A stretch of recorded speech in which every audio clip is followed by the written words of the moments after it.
إن الحمد لله نحمده ونستعينه ونستغفره ونعوذ بالله من شرور أنفسنا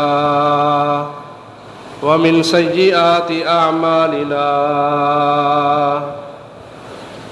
من يهده الله فلا مضل له ومن يضلل فلا هادي له وأشهد أن لا إله إلا الله وحده لا شريك له وأشهد أن محمدًا عبده ورسوله أرسله بالحق بشيرًا ونذيرًا بين يدي الساعة من يطع الله ورسوله فقد رشد ومن يعص الله ورسوله فقد غوى فإنه لا يضر إلا نفسه ولا يضر الله شيئا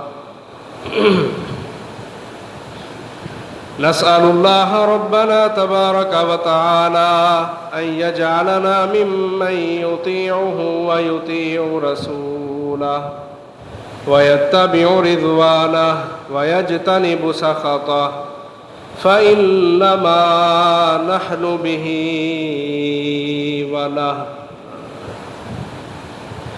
يا أيها الذين آمنوا اتقوا الله حق تقاته ولا تموتن إلا وأنتم مسلمون يا أيها الناس اتقوا ربكم الذي خلقكم من نفس واحدة وخلق منها زوجها وبث منهما رجالا كثيرا ونساء واتقوا الله الذي تساءلون به والأرحام إن الله كان عليكم رقيبا يا أيها الذين آمنوا اتقوا الله وقولوا قولا سديدا يصلح لكم أعمالكم ويغفر لكم ذنوبكم ومن يطع الله ورسوله فقد فاز فوزا عظيما أما بعد فإن خير الحديث كتاب الله وخير الهدي هدي محمد وشر الأمور محدثاتها وكل محدثة بدعة وكل بدعة ضلالة وكل ضلالة في النار فقال الله تبارك وتعالى في القرآن المجيد محمد رسول الله والذين معه أشداء على الكفار رحماء بينهم تراهم ركعا سجدا يبتغون فضلا من الله ورضوانا سيماهم في وجوههم من أثر السجود ذلك مثلهم في التوراة ومثلهم في الإنجيل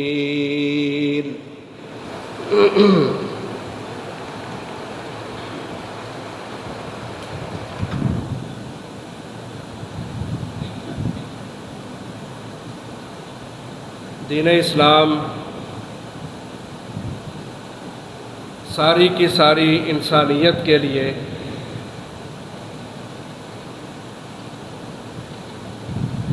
ضابطۂ حیات ایک دین ہے۔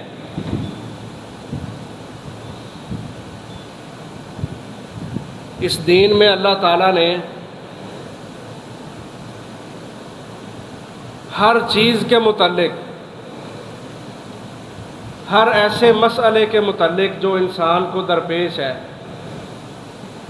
اس کا مکمل حل اللہ نے اس دین میں بیان کر دیا ہے۔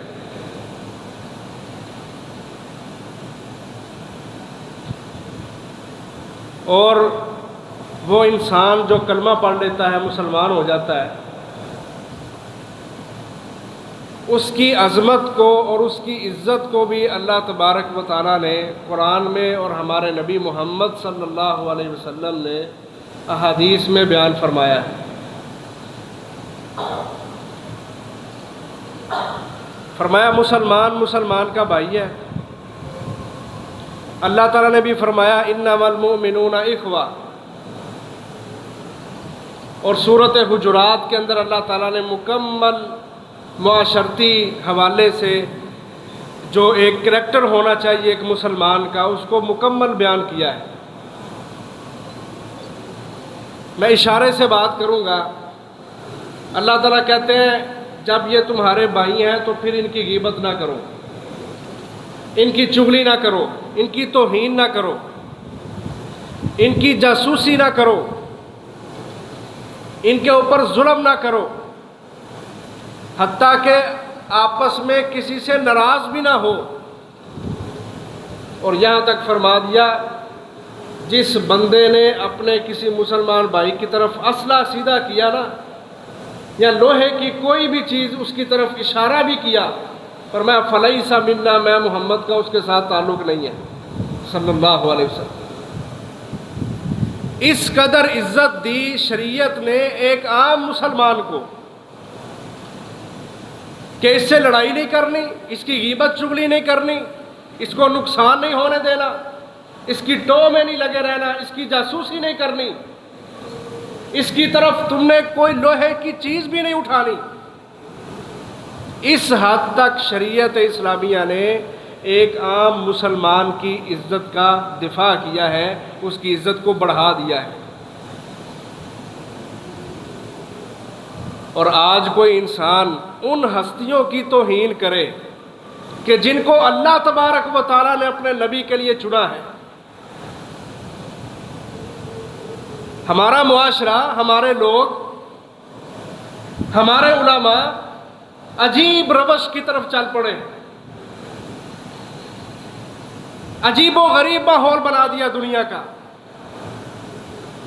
وہ ہستیاں، وہ نفوس قدسیہ، وہ بابرکت شخصیات کہ جن کی تعریفیں اللہ نے قرآن مجید میں کی ہیں، جن کے ایمان کی گواہی اللہ تعالیٰ نے دی ہے، جن کو پوری دنیا میں اللہ نے چھاننا چلا کے بہترین دلوں والا پا کے اپنے نبی کا صحابی، وزیر اور ساتھی بنایا ہے،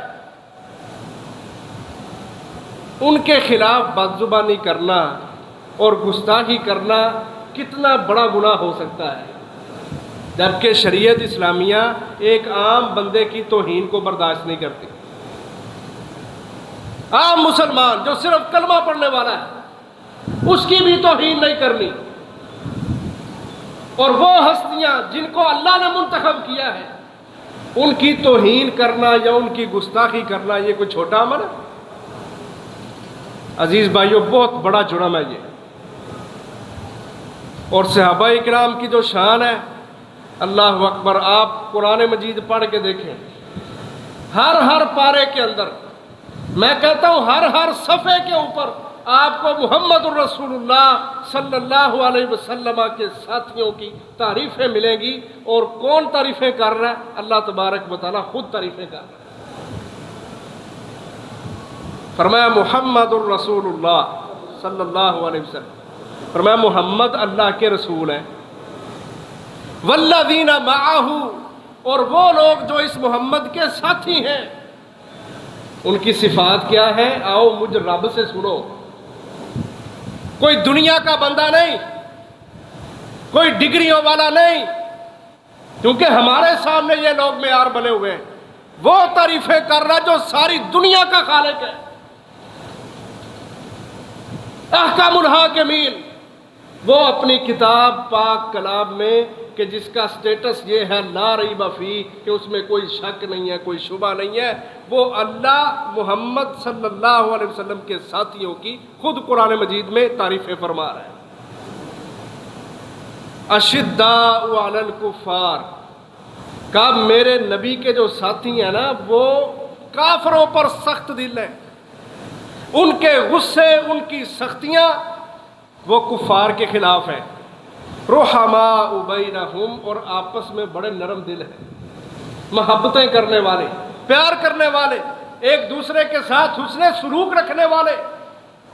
تراہم رکعا سجدا، آپ ان کو دیکھیں گے مسلسل رکوع کر رہے ہیں، مسلسل سجدے کر رہے ہیں، آپس میں بھی وہ محبتیں بانٹتے ہیں اور اپنے رب کے ساتھ بھی تعلق بڑا مضبوط رکھتے ہیں۔ یبتغون فضلا من اللہ ورضوانا، ان کی دنیا کا، ان کے جینے کا مقصد ہی رب کی رضا ہے۔ سیماہم فی وجوہہم، فرمایا ان کے علامتیں بن چکی ہیں، ان کی صحابہ کی علامت بن چکا ہے کیا؟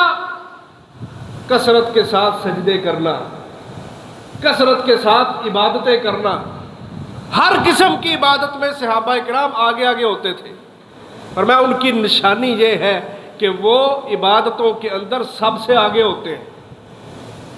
آپ حدیثیں اٹھا کے دیکھیں، نماز کا مسئلہ ہے صحابہ کرام آگے ہیں۔ یہ ہمارے مسئلے ہیں، ہم نماز کو پتہ ہوتا ہے جی 12:45 پہ جماعت کھڑی ہونی ہے، چلو 2 منٹ پہلے مسجد میں پہنچ جائیں گے۔ صحابہ کرام ایسے نہیں تھے۔ اللہ نے کس چیز کو علامت قرار دیا ہے؟ ہماری نشانی، ہماری علامت یہ ہے کہ یہ بندہ جی نماز شروع ہونے سے 1 منٹ پہلے مسجد میں آتا ہے۔ اور کئی بندوں کی نشانی یہ بنی ہوئی ہے، لوگ ہی کہہ رہے ہوتے ہیں کہ اس بندے نے نمازاں تے ساریاں پڑھدا ہے لیکن کبھی جماعت کو نہیں سو پڑھی۔ جمعہ تو پڑھتا ہے لیکن اینڈ پہ جاتا ہے جب جماعت کھڑی ہونے والی ہوتی ہے۔ یہ ہماری علامتیں، ہماری نشانیاں بنی ہوئی ہیں۔ اللہ نے صحابہ کی تعریف کی، کہا ان کی نشانیاں یہ ہے کہ وہ عبادتوں کے اندر سب سے آگے ہوتے ہیں۔ اللہ کے نبی کا یہ انداز تھا کہ آپ جب جماعت کھڑی ہونی ہوتی تھی آپ اکثر اس وقت مسجد میں آتے تھے، اور جب آپ مسجد میں آتے تھے مسجد نبوی صحابہ کرام کے ساتھ کھچا کھچ بری ہوئی ہوتی تھی۔ آج معاشرہ عجیب روش پہ چل رہا ہے، مولوی کو باتیں جی وقت کی پابندی نہیں کرتے، اور اپنا حال یہ ہے کہ کبھی ٹائم سے مسجد میں نہیں آئے۔ جبکہ صحابہ کرام کی عبادتیں ان کو اللہ تعالیٰ نے علامت بنایا ہے رہتی دنیا تک۔ کہا ان صحابہ کی نشانیاں یہ ہیں کہ نبی بعد میں آتا ہے، یہ سب نبی سے پہلے مسجدوں کی صفوں کے اندر بیٹھے ہوتے ہیں، صفیں بھری ہوئی ہوتی ہیں۔ اسی طرح روزے دیکھ لو، تہجدیں دیکھ لو، مہمان نوازیاں دیکھ لو، والدین کے ساتھ حسن سلوک دیکھ لو، اور پھر گناہ سے بچنا، گناہ اگر ہو گیا تو اس کا کتنا خوف ہے ان کے دلوں میں، یہ سارے ان کے ماحول ہیں۔ جہاد فی سبیل اللہ کو دیکھ لو، آگے آگے آگے آگے ہرا وردستوں کے اندر پہلی صفوں کے اندر کون کھڑے ہیں؟ نبی علیہ السلام کے صحابی۔ فرمایا سیماہم فی وجوہہم من آثار السجود، عبادتوں میں سب سے آگے اگر ہیں تو محمد الرسول اللہ کے ساتھی ہیں صلی اللہ علیہ وسلم۔ اور فرمایا ذالک مثلہم فی التوراۃ و مثلہم فی الانجیل، ان کی یہ خوبیاں، ان کے یہ اوصاف اللہ نے تورات اور انجیل کے اندر بھی بیان کیے کہ میرے نبی کے جو ساتھی ہوں گے وہ کس طرح کے ہوں گے۔ قرآن تعریفیں کر رہا ہے، اولئک حزب اللہ، اللہ کہتے ہیں یہ اللہ کا گروہ ہے۔ اولئک هم المفلحون، یہ جو صحابہ کا گروہ ہے فرمایا یہ کامیاب ہو گیا۔ اولئک هم الراشدون، دنیا کے پڑھے لکھے لوگ، ہدایت یافتہ لوگ، اگر کوئی دنیا کے اندر ماسٹر ڈگریاں لینا چاہتا ہے، اعلیٰ بننا چاہتا ہے، تعلیم و تربیت کے اندر سب سے آگے ہونا چاہتا ہے، اللہ کہتے ہیں میرے نبی کے صحابی تمہارے لیے نمونہ ہے۔ اولئک هم الراشدون، دنیا کے ہدایت یافتہ، اولئک هم المہتدون، دنیا کے پڑھے لکھے لوگ یہ ہیں۔ والسابقون الاولون من المہاجرین والانصار والذین اتبعوهم بإحسان رضی اللہ عنہم ورضوا عنہ وأعد لهم جنات تجری تحتها الانہار خالدین فیہا۔ اللہ کہتے ہیں ان میں سے بھی جو سبقت لے گئے تھے، جو پہلے جنہوں نے اسلام قبول کر لیا تھا وہ بھی، اور وہ جو ان کے پیچھے چلے، ان کو دیکھ کر جنہوں نے اسلام قبول کیا، ان ساری صحابہ کی جماعت کے اوپر اللہ یہ سرٹیفکیٹ دے رہا ہے رضی اللہ عنہم ورضوا عنہ، اللہ ان سب سے راضی ہو گیا، یہ اللہ سے راضی ہو۔ یہ قرآن تعریفیں کر رہا ہے، اور صرف تعریفیں ہی نہیں، قرآن مجید صحابہ کرام کی عزتوں کا دفاع بھی کرتا ہے۔ قرآن مجید یعنی اللہ تبارک و تعالی صحابہ کا دفاع بھی کرتے ہیں۔ قریش کے کچھ لوگ اللہ کے نبی کے پاس بیٹھے ہیں مسجد میں، اور ایک صحابی عبداللہ بن ام مکتوم رضی اللہ عنہ جو نابینا صحابی ہیں، وہ مسجد میں آ رہے ہیں اللہ کے نبی کو ملنے کے لیے۔ نبی علیہ السلام نے کسی عظیم مصلحت کے پیش نظر آپ نے تیوری چڑھائی، ماتھے پہ بال آ گیا، شکن پڑ گیا کہ میرے پاس جو بڑے بڑے لوگ بیٹھے ہیں، میں ان کے ساتھ اسلام کے متعلق ڈسکس کر رہا ہوں، یہ اسلام قبول کر سکتے ہیں؟ نبی کو تڑپ ہوتی ہے نا کہ اس کے ماننے والے زیادہ ہوں۔ عبداللہ بن ام مکتوم آئے تو اللہ کے نبی کے ماتھے پہ شکن آ گیا۔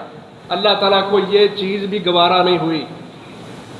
آج ہم بڑے بے باک ہیں، ہم صحابہ کی زندگیوں پہ تبصرے کرتے ہیں جن کو اللہ نے کہہ دیا ہے کہ اللہ ان سے راضی ہو گیا ہے۔ صحابہ بھی انسان تھے، اس پوائنٹ کو ذرا آپ سمجھیں، صحابہ بھی انسان تھے، غلطیاں ان سے بھی ہوتی تھیں، لیکن اس کے باوجود اللہ نے فیصلہ دے دیا کہ ٹھیک ہے اگرچہ ان سے غلطیاں ہوئی تھی لیکن اللہ ان سے راضی ہے۔ پیچھے کسی تجزیے کی ضرورت رہتی ہے، کسی تبصرے کی پیچھے ضرورت باقی بچتی ہے جب اللہ نے ان کو معاف کر دیا ہے۔ بیٹھے ہوئے وہ آگے اللہ کے نبی نے تیوری چڑھائی، عبداللہ بن ام مکتوم آگے، اللہ کو یہ بھی چیز گوارا نہیں ہوئی کہ ایک وہ بندہ ہے جو مخلص ہے، آنکھوں سے نابینا ہے، لیکن اسلام کے اندر، عبادتوں کے اندر، عقیدوں کے اندر سب سے پختہ ہے۔ اے نبی آپ کے ماتھے پہ تیوری کیوں آئی ہے؟ اللہ نے نقشہ کھینچ دیا، قرآن میں فرمایا عبسا وتولی ان جاءہ الاعمی وما یدریک لعلہ یزکی او یذکر فتنفعہ الذکریٰ۔ کہا محمد صلی اللہ علیہ وسلم آپ نے تیوری چڑھائی ہے، کیوں چڑھائی ہے آپ نے تیوری؟ کہ ایک نبینا آپ کے پاس آیا ہے، وہ تو تزکیے کے اندر سب سے آگے ہے، وہ تو پاک دامن ہے۔ ٹھیک ہے یہ لوگ آپ کے پاس آتے ہیں، اسلام کے متعلق ڈسکس کرتے ہیں، ان کو اسلام کا پتہ بھی چل گیا ہے، انہوں نے ماننا ہے تو ٹھیک ہے مانے، نہیں ماننا تو اپنے کسی صحابی کے اوپر ان ظالموں کو ترجیح نہ دے، آپ کے صحابہ صاحب سے مقدم ہے۔ اور کہیں اللہ تبارک و تعالیٰ اپنے نبی کو کہتا ہے کہ جب یہ صحابہ تمہارے پاس آئیں تو تم خود ان کو سلام کہا کرو۔ اٹھائیں تو صحیح قرآن مجید، وَإِذَا جَاءَكَ الَّذِينَ يُؤْمِنُونَ بِآيَاتِنَا فَقُلْ سَلَامٌ عَلَيْكُمْ كَتَبَ رَبُّكُمْ عَلَى نَفْسِهِ الرَّحْمَةَ۔ کہا نبی جب یہ صحابہ آپ کے پاس چل کے آئے نا، یہ ہماری آیات بینات پر ایمان رکھنے والے لوگ، یہ ایمان کے عظیم پہاڑ جب آپ کے پاس آئے، فَقُلْ تو آپ کہیں سَلَامٌ عَلَيْكُمْ، سلامتی ہے تمہارے اوپر۔ کتنی بڑی بات ہے کہ اللہ اپنے نبی کی زبانی صحابہ اکرام کو سلامتیوں کے پیغام بھیج رہا ہے، ان کو سلام کہے، ان کو سلامتیوں کی دعا دے۔ کبھی منافق اٹھتے ہیں، اللہ تعالیٰ ان سے کہتا ہے وَإِذَا قِيلَ لَهُمْ آمِنُوا كَمَا آمَنَ النَّاسِ، کہ ایمان اس طرح کا لے کے آؤ جیسا صحابہ لے کے آئے تھے۔ قیامت تک آنے والے لوگوں کے لیے اگر انہوں نے اپنا ایمان ٹھیک اور مضبوط کرنا ہے تو ان کو صحابہ کے ایمان کو دیکھنا پڑے گا، صحابہ کو پڑھنا پڑے گا، ان کی سیرت کا مطالعہ کرنا پڑے گا، ان کے کردار کو اپنے اندر پیدا کرنا پڑے گا، پھر جا کے تمہارے ایمان مضبوط ہوں گے۔ یہ اللہ نے فیصلہ دیا قرآن میں۔ لیکن منافقوں نے پتہ کیا کہا؟ کہتے ہیں انؤمن کما آمن السفہاء، اور یہ تو بیوقوف ہے، معاذ اللہ صحابہ کو کہتے ہیں یہ بیوقوف ہے، ہم کیوں ان جیسا ایمان لے کے آئے؟ اللہ نے قرآن مجید میں اپنے نبی کے ساتھیوں کا دفاع کیا، فوراً فرمایا الا انہم هم السفہاء ولکن لا یعلمون۔ اے نبی حقیقت یہ ہے کہ یہ کافر خود سارے کے ساری بیوقوف ہیں، صحابہ بیوقوف نہیں ہیں، لیکن ان ظالموں کو اپنی بیوقوفیوں کا پتہ ہی نہیں ہم کر کیا رہے ہیں۔ عزیز بھائیو، اللہ دفاع کر رہا ہے ان پاک باز ہستیوں کی۔ اللہ نے ان کو منتخب کیا تھا اپنے نبی کے لیے۔ مسند احمد میں عبداللہ بن مسعود رضی اللہ تعالیٰ عنہ بیان کرتے ہیں کہتے ہیں اللہ تبارک و تعالیٰ نے ساری دنیا کے انسانوں کے دلوں کو دیکھا اور سارے انسانوں کے دلوں میں سے اللہ تبارک و تعالیٰ کو محمد صلی اللہ علیہ وسلم کا دل پسند آیا. اللہ نے اس دل کو پسند کیا اور منصب نبوت اور رسالت کا تاج اپنے نبی محمد صلی اللہ علیہ وسلم کے سر پہ پہنا دیا. اور اس کے بعد پوری دنیا کے اندر اللہ تبارک و تعالیٰ نے پھر دیکھا محمد الرسول اللہ کے منتخب ہونے کے بعد ساری دنیا کے انسانوں کے دلوں کو پھر جانچا گیا، پھر دیکھا گیا کہ ساری دنیا کے انسانوں کے دلوں میں سے بہترین دل اللہ تبارک و تعالیٰ کو اصحاب محمد کے نظر آئے. اللہ تبارک و تعالیٰ نے اصحاب محمد کو اپنے نبی کا ساتھی اور ان کا وزیر بنا دیا. یہ دلیل ہے اس بات کی کہ اللہ تعالیٰ نے جیسے ساری دنیا کے لوگوں کے دلوں کو دیکھ کے اپنے نبی محمد صلی اللہ علیہ وسلم کو منتخب کیا، اسی طرح محمد کا ساتھی بنانے کے لیے اللہ تبارک و تعالیٰ نے پھر لوگوں کے دلوں کو دیکھا اور صحابہ کرام رضوان اللہ علیہم اجمعین کو اپنے نبی کا ساتھی اور اس کا وزیر بنا دیا. اور صرف یہیں پہ بس نہیں محترم بھائیوں، وہ قانون جو دنیا کے اوپر رائج تھے، کچھ چیزیں نا رسمیں بنی ہوتی ہیں، کچھ رواج بنے ہوتے ہیں، ان رسموں کو توڑنا بڑا مشکل ہوتا ہے. لوگ نہیں توڑتے، شریعت کے احکام سن کے بھی لوگ اپنی رسمیں، اپنے رواج، برادری کے اصول نہیں توڑتے. آپ دیکھ لیں، آپ جانتے ہوں گے جو جٹ ذمہ دار ہیں وہ کہتے ہیں ہم نے رشتہ جٹ ذمہ داروں کے اندر ہی کرنا ہے. ہمارے علاقے کا یہ رواج ہے. جو راجپوت ہیں ان کے اپنے اصول ہیں، جو کمہار ہیں ان کے اپنے اصول ہیں، جو شیخ ہیں ان کے اپنے اصول ہیں. ہم نے برادری سے باہر نہیں نکلنا اور ان رسموں کو توڑا نہیں جاتا. جبکہ اللہ کے نبی کہتے ہیں کوئی بھی ایسی لڑکی جو خوبصورت ہو اور اس کے پاس دین کا علم ہو، دین کا علم، اور میں اس کے ساتھ اپنے بچے کا نکاح کر دوں. شریعت نے یہ صاف بات رکھی ہے. وہ لڑکی نہیں دیکھا برادری کون سی ہے اور ان کے طور طریقے کون سے ہیں، فرمایا جس کے پاس دین ہے اس کے ساتھ تم نکاح کر دو. لیکن ہمارے لوگ نہیں دیکھتے ان چیزوں کو. وہ برادری، رسم، فلانا کیا کہے گا، فلانا کیا کہے گا، برادری کے اندر ہی کرنا ہے. اسی طرح کچھ رواج بنے ہوئے تھے زمانہ جاہلیت میں، لیکن جب صحابہ نے ان کے ساتھ یہ معاملات پیش آئے نا تو ان کو مشقت لگی، ان کے اوپر گراں گزرا. تو اللہ تبارک و تعالیٰ نے اپنے نبی کے ساتھیوں کی آسانی کے لیے وہ رواج، وہ رسمیں، وہ اصول جو صدیوں سے چلے آ رہے تھے، اللہ تبارک و تعالیٰ نے قرآن مجید میں سب رواجوں کو، سب اصولوں کو، سب رسموں کو نبی کے جانثاروں کی آسانی کے لیے اللہ تبارک و تعالیٰ نے قرآن اتار کے ساری کی ساری رسموں کو ختم کر دیا. اور اس کی ایک مثال سنیں. زمانہ جاہلیت میں رواج تھا، جو شوہر اپنی بیوی کو ماں کہہ دیتا تھا نا، چاہے بھول کے اس نے کہا ہے، اس نے اگر اپنی بیوی کو ماں کہہ دیا ہے تو وہ اس کے اوپر ہمیشہ کے لیے حرام ہو جاتی تھی.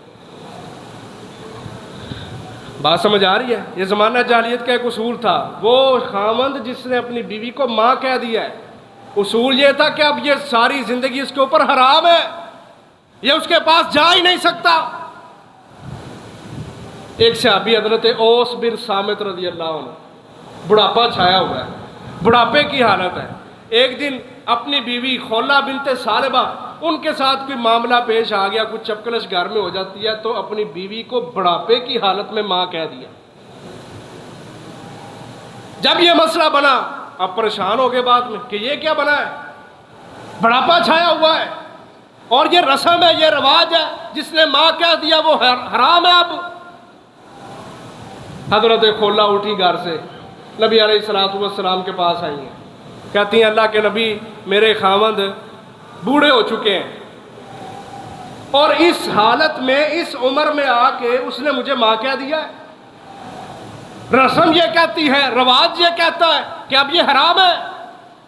اب مجھے بتائیں بڑھاپے کی حالت میں کہاں جاؤں یا وہ اپنا کیا کرے گا؟ مشکل کس پہ آئی ہے؟ نبی کے ساتھیوں پر، نبی کے جانثار صحابہ پر. رسم چل رہی ہے، رواج چل رہا ہے، صدیوں سے چلا آ رہا ہے. اللہ تبارک و تعالیٰ نے کسی چیز کی پرواہ نہیں کی. نبی کے ساتھیوں کے اوپر مشقت نہیں آنی چاہیے. اللہ نے قرآن اتارا، قد سمع اللہ قول اللاتی